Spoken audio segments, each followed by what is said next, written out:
Por të lumturi, vëllezër dhe motra. Kur Pont Pilati kishte përballë Krishtin, i bëri një pyetje. Je mbret ti?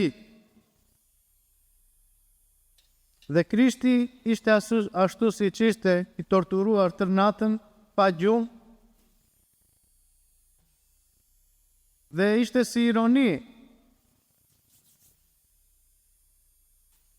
Je mbret ti, kështu si je. Dhe Krishti ju përgjigj dhe i tha që mbretëria ime nuk është e kësaj bote. Sigurisht, Pont Pilati do ketë qeshur nga brenda, u duk pastaj, por nuk e imagjinonte kur që vërtet ai që kishte përballë ishte mbret i një perandorie vërtet qiellore, i një mbretërie që do luftonte me mbretërinë që përfaqësonte Pilati, dhe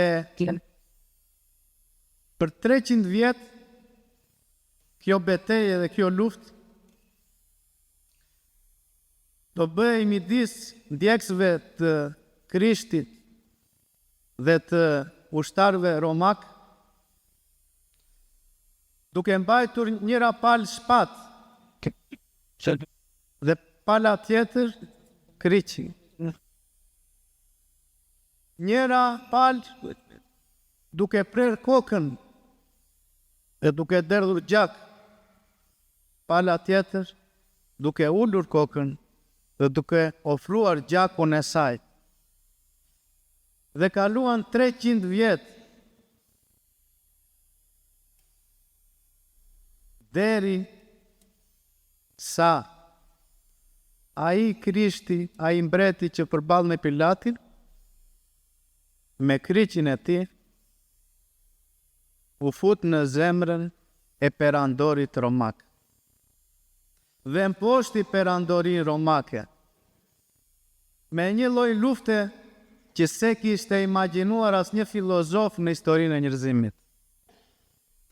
Një lloj mrekullie që s'kishte parë kur historia e njerëzimit, as e kishte konceptuar.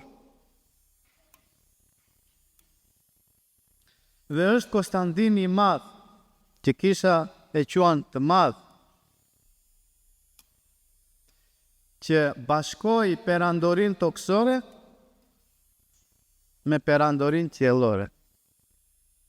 Tek ai u bashkuan.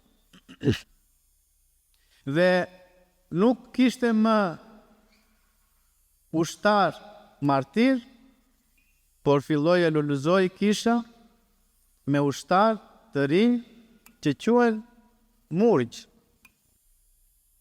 dhe që nuk luftojnë më perandorit toksore,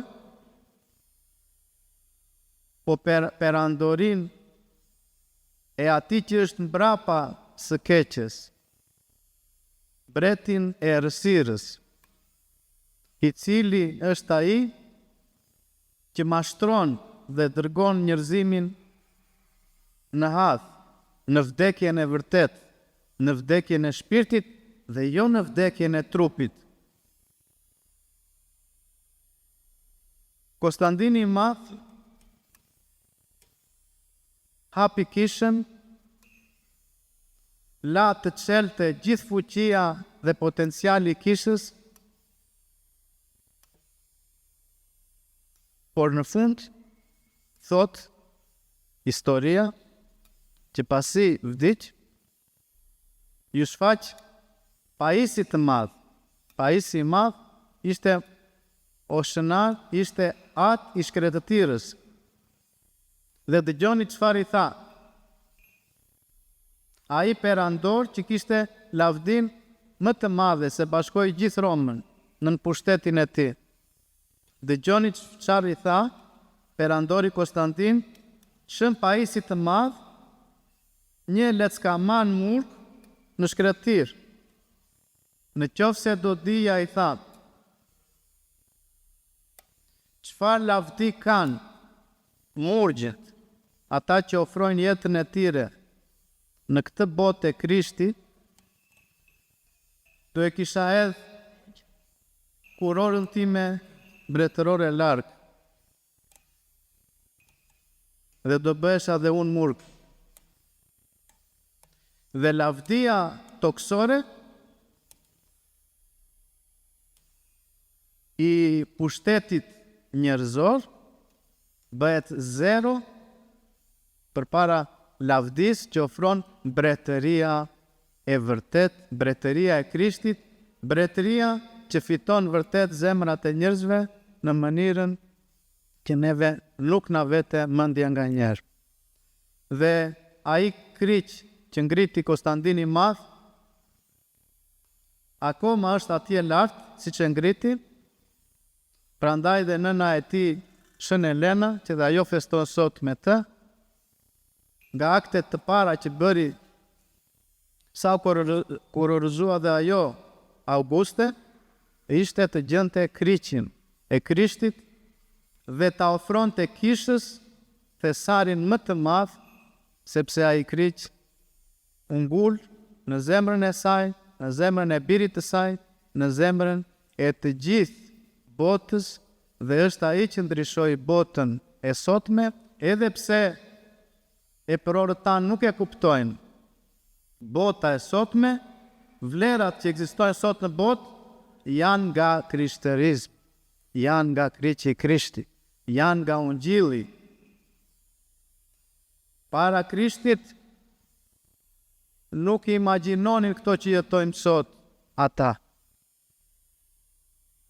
Ne lavdërojmë Zotin që ndodhin këto gjëra, këto mrekullinë në historinë e njerëzimit, jo vetëm me ardhin e Zotit Krisht, me zbritjen e Shpirtit të Shenjtë që do festojmë së shpejti, dhe me dhuratat dhe misteret që na dha Zoti dhe që transformoi dhe transformon botën. Amin.